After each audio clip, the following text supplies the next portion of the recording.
महाभारत में तिलोत्तमा जैसी अप्सराओं का उल्लेख है जिसने दुनिया को सुंडा और उपसुंडा नामी असुर भाइयों से बचाया, और उर्वशी का भी उल्लेख है जिसने अर्जुन को रिझाने की कोशिश की।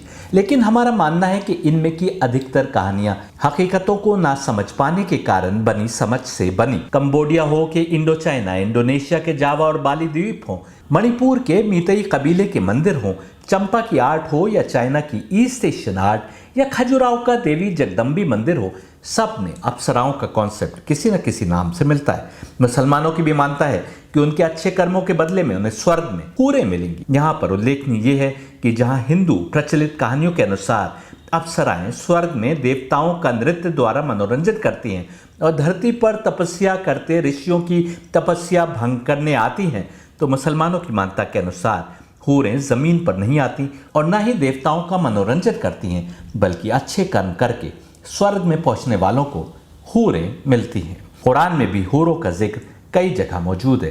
कहीं पर इनको अच्छे कर्म करके स्वर्ग में पहुंचे लोगों का साथी बताया गया, कई स्थानों पर इनकी बड़ी और खूबसूरत आंखों का उल्लेख है, कहीं पर झुकी हुई निगाहों के साथ और कहीं पर रूबी और कोरल समान खूबसूरत बताया गया।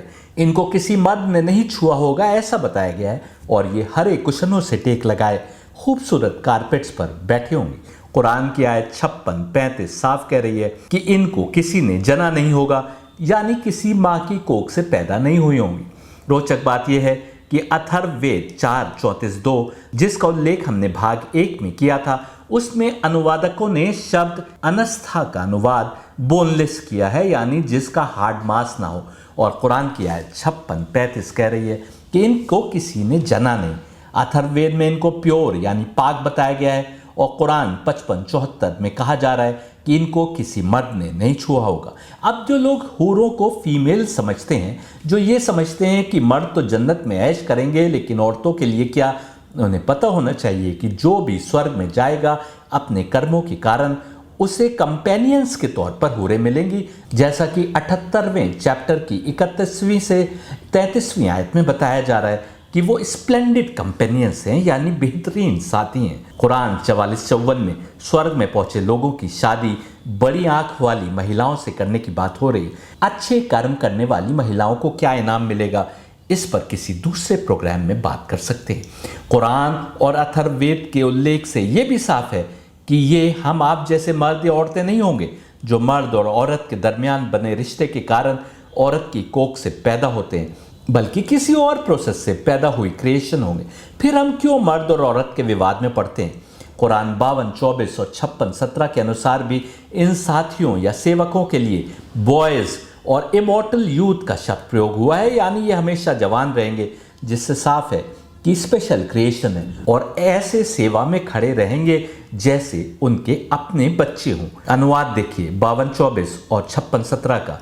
Boys and immortal youths described as hidden pearls and as scattered pearls floating around, attentive to the inhabitants of paradise as though they were their own children, filling their cups and generally waiting on them। Quran की अलग अलग आयतों में 36-55 में companions के तौर पर हूरों का जिक्र हुआ है, 37-48 में with large and beautiful eyes, 38-52 में companions of modest gaze well matched, यानी आप भी वैसे ही जवान होंगे, आपको भी वैसे ही इनाम मिलेंगे और आपके लिए इनाम के तौर पर कंपेनियंस वहां पर मौजूद होंगे। 44-54 में वाइड एंड ब्यूटीफुल आईज, 52-20 में beautiful houris of wide and beautiful eyes, 55-56 में untouched beforehand by man और जिन, 55-58 में as elegant as rubies and coral, 55-75 में bright eyed damsels in sheltered in pavilions, 55-74 में untouched by any man reclining on green cushions and beautiful carpets, 56-8 में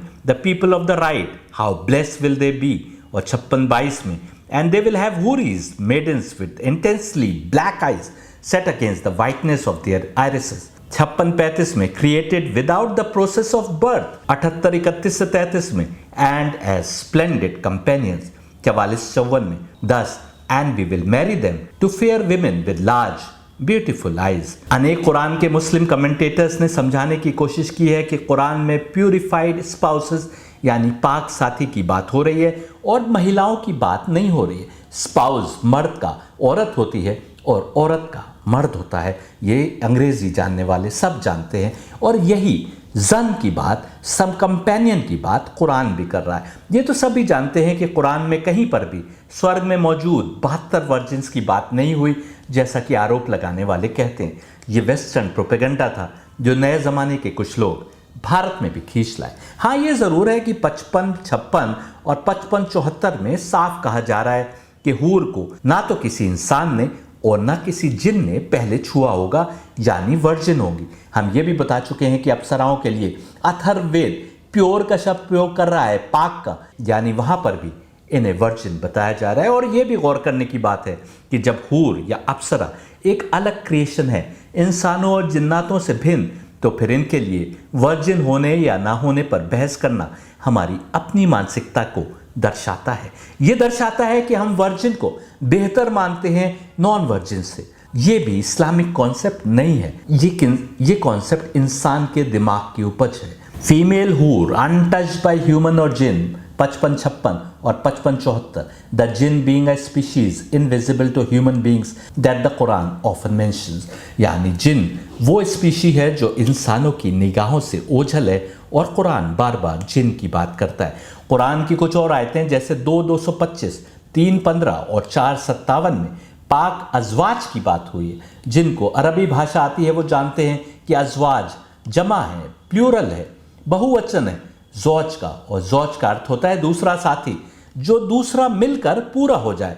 मर्द का जौज औरत होगी और औरत का जौज मर्द होगा। इसी प्रकार द काओ 2:25 में, द हाउस ऑफ इमरान 3:15 में और सूरह और विमेन 4:57 में कहा जा रहा है, and there in the gardens underneath which rivers flow they shall have purified spouses, अजवाज। इसी तरह सूरह यासीन यानी 36, 55 और 56 में, 40:8 में और 43, 69 और 70 में स्पाउस का ही उल्लेख है, यानी साथी का, यानी अजवाज का। मर्द का साथी औरत और औरत का साथी मर्द। 36, 55, 56 देखिए, those who have earned paradise on this day are busy rejoicing, they and their spouses reclining on couches in the shade. और 40:8 में देखिए, our Lord admit them the righteous to the gardens of Eden that you promised them, along with those who were righteous of their parents and spouses and offerings. और 43, 69, 70 देखिए, those who believed in our messages and who surrendered to God enter the garden, you and your spouses to be made joyous. इन आयतों में भी शब्द अजवाज का प्रयोग हुआ है, जो कि मैस्कुलिन प्लूरल है, ना कि ज़ौजात का जो फेमिनिन प्लूरल है, और ना ही निसा का शब्द प्रयोग हुआ है जो औरत के लिए प्रयोग होता है। ये बताता है कि कुरान साथी की बात कर रहा है, ना कि मर्दों के लिए औरतों की। कुरान की आयत 56, 35 से 37 बताती है कि भले ही औरत बूढ़ी होकर मरी हो, उसके शरीर के अंग झूल गए हों और कमज़ोर हो गए हों, उनको फिर से क्रिएट किया जाएगा, ऐसा कि जैसे उन्हें किसी ने छुआ भी ना हो, और जवान मर्दों की तरह। हाँ, ये भी हकीकत है कि कुरान में बिल्कुल साफ आयतें हैं जो जन्नत में पहुँचे मर्दों की हूरों से शादी की बात कर रहे हैं।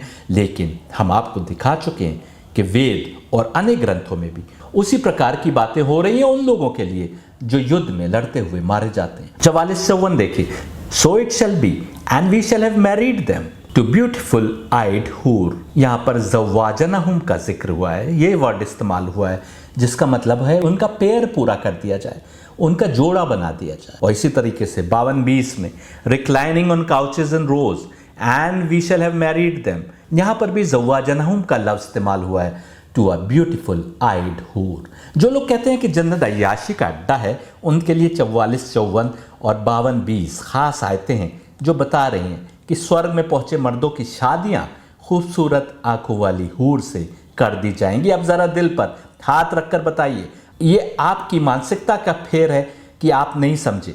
हमने पहले लॉजिक दी थी कि शादी और नाजायज़ रिश्ते में अंतर ही ये होता है कि शादी में खुदा के आगे, या हिंदुओं के मामले में शिव और पार्वती के आगे, रिश्ते को पूरा किया जाता है।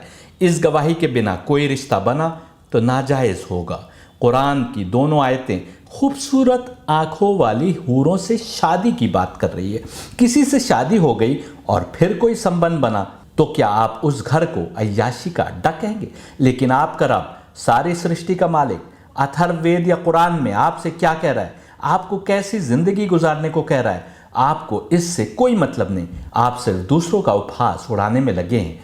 यही तो कलयुग की पहचान है। आत्माएं इतनी बीमारियों में ग्रस्त हैं कि अपनी चिंता करना छोड़ दी है। सारी बातों का सार एक बार फिर सुनना चाहें तो बता देते हैं। मर्द और औरतों को स्वर्ग में एक समान रिवॉर्ड मिलने की बात हुई है। स्पाउस या मेट या कंपेनियन की बात कुरान की आयत 2:25 में और 3:15 में और 4:57 में भी हुई है।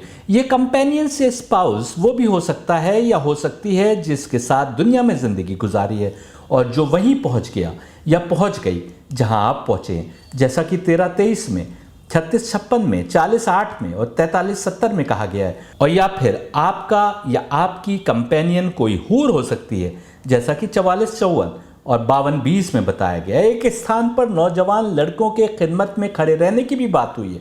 और जैसा हम बता चुके हैं कि शब्द ज़ौज, जिसका बहुसंख्यक यानी प्लूरल अज़वाज होता है, वो जोड़ीदार के लिए प्रयोग होता है, कंपेनियन के लिए प्रयोग होता है, वो उसके लिए प्रयोग होता है जो मिल जाता है तो पूरा हो जाता है। यानी जोड़ा जब होता है तभी कोई चीज़ मुकम्मल होती है। इसको आप मेट या साथी भी ट्रांसलेट कर सकते हैं। लेकिन जैसा मैंने पिछले भाग में बताया, कुरान भी महिलाओं यानी फीमेल्स के विस्तारपूर्ण विवरण पर जोर दे रहा है, चाहे वो ज़मीन से स्वर्ग में पहुंची हुई औरतें हों या हूर महिलाएं हों।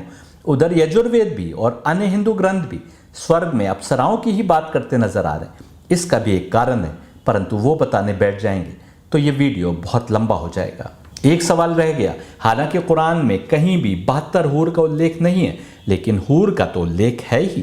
केवल एक हदीस मिलती है जिसमें स्वर्ग में जाने वाले इंसान को 72 हूर और 80,000 दास यानी सर्वेंट्स मिलने की बात मिलती है।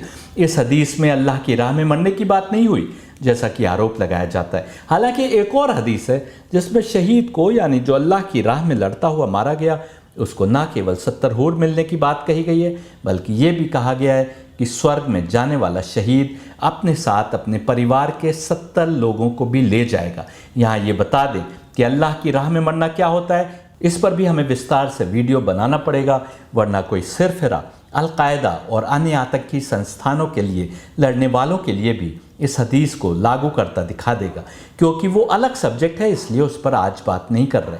और ये भी बता दें कि जिस प्रकार ये हदीस कह रही है कि कोई भी जो अल्लाह की राह में लड़ता हुआ मारा गया, उसको 70 हूरों के साथ उसके परिवार के 70 लोगों को भी स्वर्ग में पहुंचाया जाएगा, उसी प्रकार एक उपनिषद कह रहा है कि जो मोक्ष पा गया, जिसने निजात पाई, जिसने अपनी आत्मा को इस लेवल पर पहुंचाया कि उसकी आत्मा का परमात्मा से मिलन हो गया, उसकी 21 नस्लें, उसके पूर्वज सबके सबको मोक्ष प्रदान कर दिया जाएगा, सबको वहीं पहुंचा दिया जाएगा।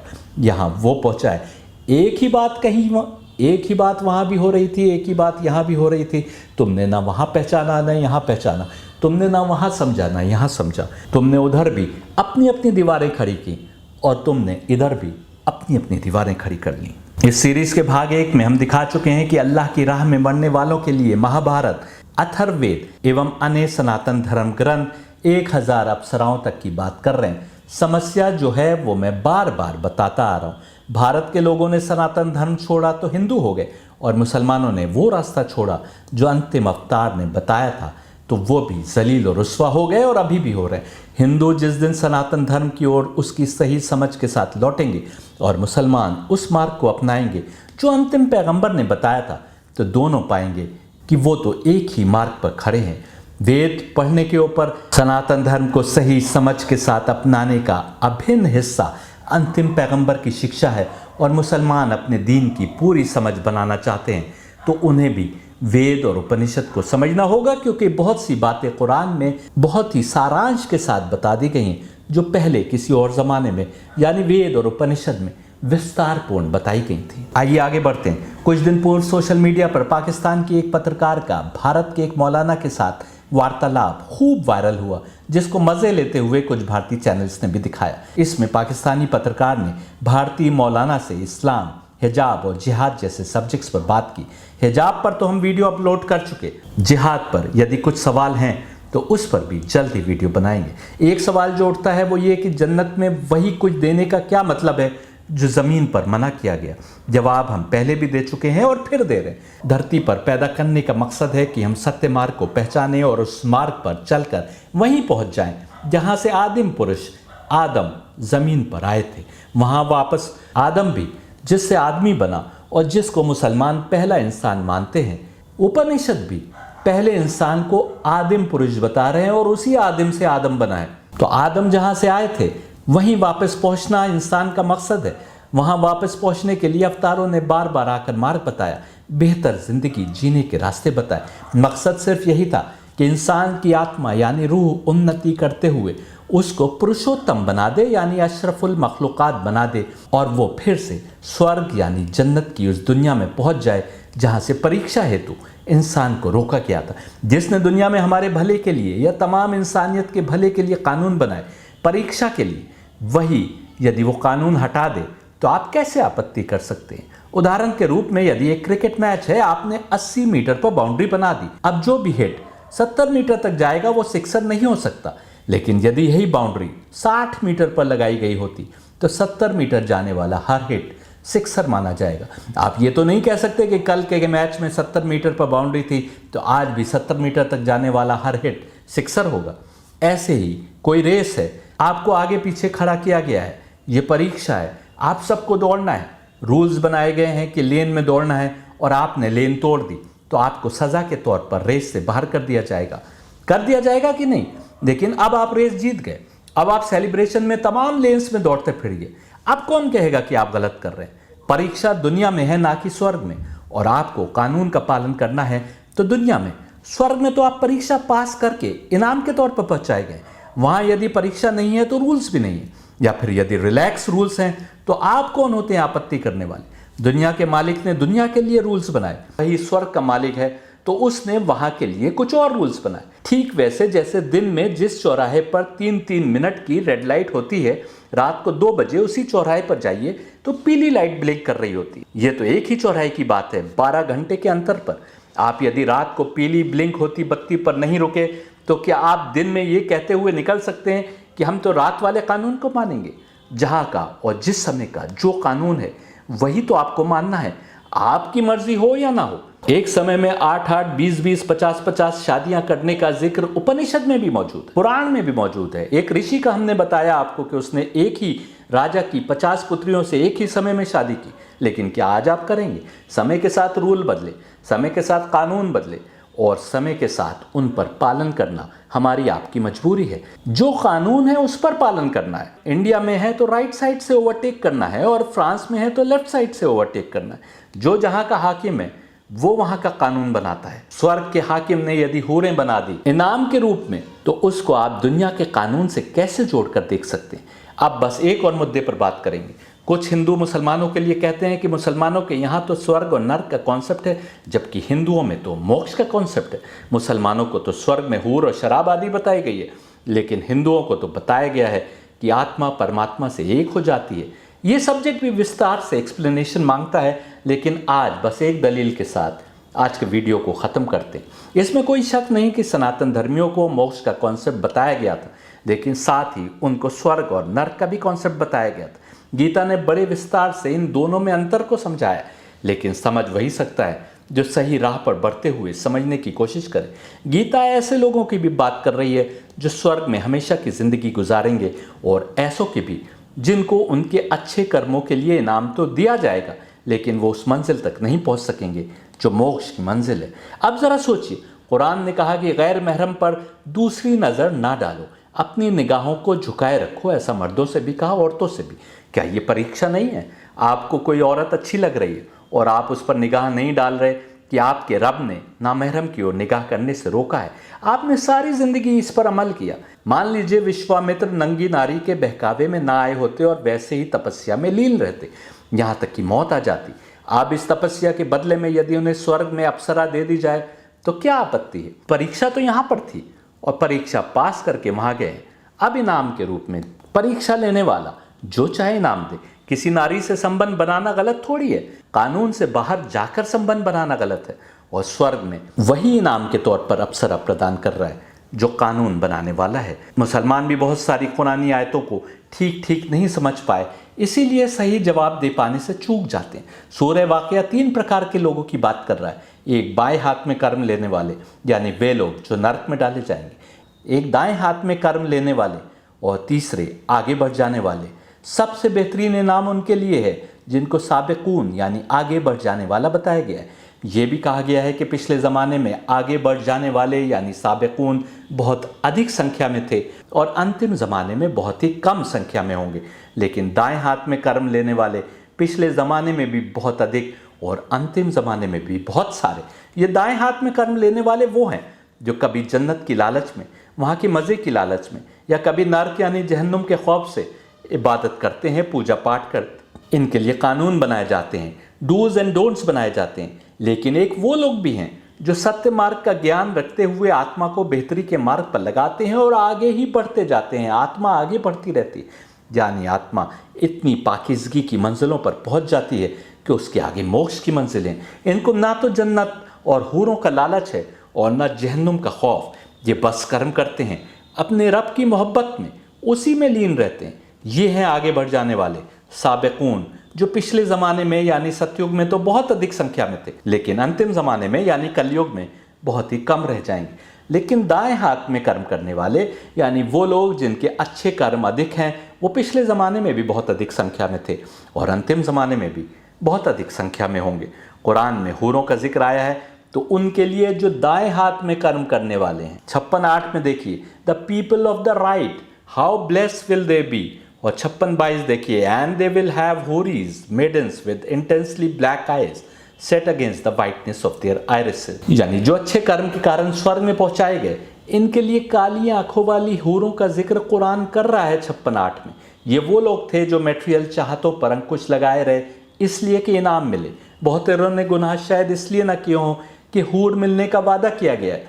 ये स्वर्ग में तो जाएंगे, लेकिन ये स्वर्ग का निचला लेवल है। साबिकून यानी वो लोग जिन्होंने मोक्ष पाया, उनका लेवल तो बहुत बड़ा है, उनका इनाम भी बहुत बड़ा होगा। आप मेरे साथ जिस दिन गीता समझने बैठेंगे, उस दिन मैं आपको गीता से दिखाऊंगा कि मोक्ष वालों का इनाम दूसरा और स्वर्ग में जाने वालों का इनाम दूसरा बताया जा रहा है। बहस में पढ़ने के बजाय कि ये क्यों और वो क्यों, अपनी चिंता कीजिए, अपनी आत्मा को, अपनी रूह को बेहतरी के मार्ग पर लगाइए। सत्य मार्ग को समझने के लिए लग जाइए। हिंदू धर्म में जन्म लिया है तो पहले वेद को समझने की पूर्ण चेष्टा कीजिए। मुसलमान धर्म में जन्म लिया है तो कुरान समझने की सच्चे दिल से कोशिश कीजिए, क्योंकि आपने कुरान को छोड़ा है, इसलिए आज आप जलील हो रहे हैं। और आत्मा को, रूह को रब के हुक्म के आगे समर्पित कर दीजिए। मोक्ष की चिंता कीजिए, साबिकून में से हो जाइए, आगे बढ़ने वालों में से हो जाइए, मोक्ष पाने वालों में से हो जाइए। यही कामयाबी है।